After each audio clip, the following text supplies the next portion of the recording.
important are emotions in wellbeing and personal change? Well, I love emotions. I think we've forgotten to talk about things that are just so beautiful in our lives, like serenity, awe, love, gratitude, pride, the things that really make us feel great. And the studies done on positive emotions show that when we're in a positive frame of mind, unlike being negative, our mind really opens up. Possibilities are abound in front of us. We take a much more generous perspective to the views of others, and we're obviously positive. So it's very important to practice positive emotions in your life. And when I say practice, take up something that makes you feel, not just that you like, but makes you feel great. It might be walking a beach or climbing a mountain. I think nature's really in there a lot. It could be catching up with a friend that makes you feel great. So positive emotions are critical. Some say out there that we need to have about 3 times more positive emotions every day to a negative to be happy. I don't totally subscribe to that evidence, but I do adhere to the position that we need a generous amount of positives to negatives to be happy human beings. And let's be realistic about this. In all of our lives, there's going to be negatives. If you're working and making $1, you're going to have times where you're put under a bit of pressure. It may not be pleasant to you. That's fine. Negative emotions can bring a benefit to us. It makes us sometimes focus, it makes us fear, sometimes makes us seek help. But realistically, we should be, at the end of the day, try and introduce positives to counteract those negatives that are just an everyday part of life. So they're very important. Are there any emotions that are more important than other emotions? Glad you asked that. It's very much a personal question, of course.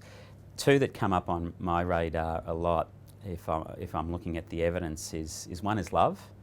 And what I mean by love, I don't mean love in the sense of that in a romantic sense, or that in a exclusive sense between 2 people, the way the movies might have us believe. I talk about micro moments of love that can be shared between 2 people anytime, that may work with each other, that may be long-time friends. It's characterised by mutual care and spending time together and a synchronicity of behaviour.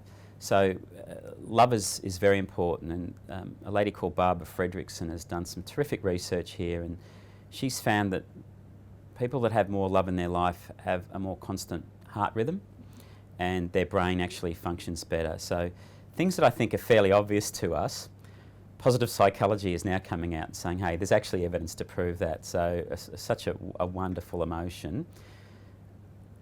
Thing about love, it's not a singular emotion, it's a shared emotion. It's the only emotion which bounces between 2 people, does us a world of good, and that's proven. So I'd say love is critical, and the other one I rely and talk a lot about is gratitude.